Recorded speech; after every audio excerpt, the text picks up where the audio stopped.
পৃথিৱীৰ শ্ৰেষ্ঠ মৃতব্যয়ী চীন দেশৰ কোনো এখন ৰাজ্যত এজন অতিশয় মৃতব্যয়ী মানুহ আছিল। সেই ৰাজ্যৰ অধিবাসীসকলে সেই মানুহজনকেই পৃথিৱীৰ ভিতৰত আটাইতকৈ মৃতব্যয়ী মানুহ বুলি ধৰি লৈছিল। কাৰণ মানুহজন ইমান কম খৰচত চলে যে তাতকৈ কম খৰচত চলাটো মানুহৰ বাবে দুঃসাধ্য বুলিয়েই সকলোৰে দৃঢ় ধাৰণা আছিল। সন্মুখত সকলোৱে তেওঁক মৃতব্যয়ী বুলি ক'লেও তেওঁৰ অনুপস্থিতিত সকলোৱে তেওঁক কৃপণ বুলিহে ঠাট্টা কৰিছিল। মানুহজনে কিন্তু কাৰো কোনো কথালৈ কাণ নিদিছিল, বৰং তেওঁ বা তেওঁৰ পৰিয়ালৰ সকলোৱে তেওঁলোকৰ মৃতব্যয়িতাক লৈ গৌৰৱ অনুভৱহে কৰিছিল। কিন্তু হঠাতে এদিন এই মৃতব্যয়ী মানুহজনে শুনিলে যে চীন দেশৰে আন এখন ৰাজ্যত তেওঁতকৈ অধিক মৃতব্যয়ী মানুহ এজন আছে। প্ৰকৃততে সেইজনহে পৃথিৱীৰ ভিতৰত শ্ৰেষ্ঠ মৃতব্যয়ী। বহুত চিন্তা কৰি মৃতব্যয়ী মানুহজনে এদিন পুতেকক মাতি আনি ক'লে, বোপা, আমি অৱশ্য অতি কম খৰচতেই চলো, কিন্তু ইয়াতকৈ যদি অলপ কম খৰচ কৰিব পাৰো তেনেহলে হয়তো আমি একো খৰচ নকৰাকৈয়ে চলিব পাৰিম। আমাতকৈও এজন কম খৰচী মানুহ আছে বুলি শুনিছো। সেই আটাইতকৈ কম খৰচী মানুহজনৰ পৰা খৰচ কৰাৰ বিষয়ে কিছু পৰামৰ্শ লোৱাটো ভাল হ'ব বুলি মোৰ ধাৰণা হৈছে। আমি তেওঁক লগ ধৰাটো উচিত হ'ব। দেউতাকৰ কথাত পুতেকক হয় ভৰ দিলে। দুয়ো আলোচনা কৰি স্থিৰ কৰিলে যে পুতেকে গৈ পৃথিৱীৰ ভিতৰতে শ্ৰেষ্ঠ সেই মৃতব্যয়ী মানুহজনক লগ ধৰিবগৈ আৰু মৃতব্যয়িতাৰ বিষয়ে তেওঁ কিছু শিক্ষা দিব নেকি সুধিব। কিন্তু এই আলোচনা বিলোচনা আগবঢ়াবলৈ যাওঁতে প্ৰথমে তেওঁলৈ কিবা এটা উপঢৌকন লৈ যোৱাটো উচিত হ'ব। সেয়েহে দেউতাকে পুতেকক আটাইতকৈ সৰু এক ফাৰ্ডিঙৰ মুদ্ৰা এটা লৈ গৈ আটাইতকৈ কম দামী কাগজ এখন কিনি আনিবলৈ ক'লে। পুতেকে বজাৰলৈ গৈ দৰাদৰি কৰি এক ফাৰ্ডিঙত দুখন কাগজ কিনি আনি দেউতাকক দিলেহি। দেউতাকে এখন কাগজ বাকচত ভৰাই থৈ আনখন কাগজ মাজেৰে ফালি দুফাল কৰিলে। সেই দুফাল কাগজৰো এফাল আঁতৰাই থৈ আনটো ফালত গাহৰি এটাৰ মূৰৰ ছবি এখন আঁকিলে।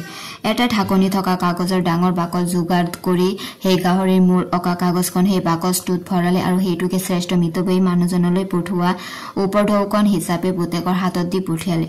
পুতেকে সেই বাকচটো লৈ যাত্ৰা কৰিলে আৰু খোজকাঢ়ি বেছ কিছুদিন যোৱাৰ অন্তত সেই পৃথিৱীৰ ভিতৰতে শ্ৰেষ্ঠ মৃতব্যয়ী মানুহজনৰ ঘৰত উপস্থিত হলগৈ। সেই সময়ত সেই শ্ৰেষ্ঠ মৃতব্যয়ী মানুহজন ঘৰত নাছিল। তেওঁৰ পুতেক ওলাই আহি অতিথিক আদৰি নি ভিতৰত বহুৱালে আৰু কৰ পৰা আহিছে, কি কথা সকলো সুধিলে, লগতে দেউতাকৰ অনুপস্থিতিৰ কথাও ক'লে।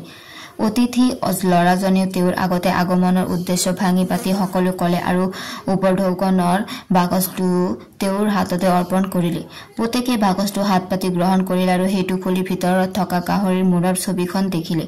সেইখন ভালকৈ চাই পুনৰ বাকচটোত থৈ তেওঁ অতি বিনয় সহকাৰে অতিথি ল'ৰাজনক ক'লে, ডাঙৰীয়া, আপুনি এই বাকচটোত গাহৰি মূৰৰ যিখন ছবি আনিছে সেই ছবিখনৰ সমকক্ষ একো বস্তুৱে আমাৰ ঘৰত নাই।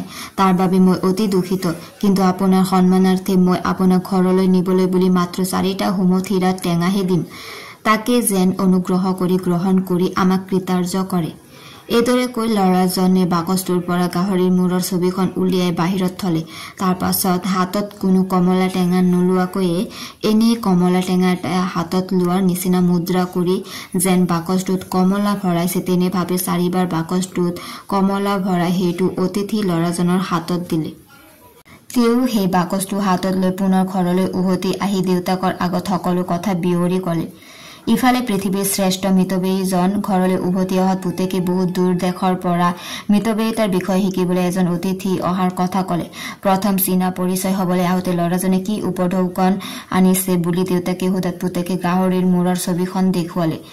তেতিয়া দেউতাকে পুনৰ পুতেকক উভতাই অতিথিক কি উপঢৌকন দিলে সোধাত পুতেকে ক'লে যে তেওঁ এনে হাতেৰে হুমথিৰে টেঙা দিয়াৰ নিচিনা মুদ্ৰা কৰি 4বাৰ দিলো বুলি কৈ কিদৰে হাতেৰে টেঙা আনিলে আৰু দিলে তাৰ ভংগী কৰি দেখুৱালে। তাকে দেখি দেউতাকে খঙতে জ্বলি উঠি পুতেকৰ কাণত ধৰি জোৰে জোৰে জোকাৰি ক'বলৈ ধৰিলে,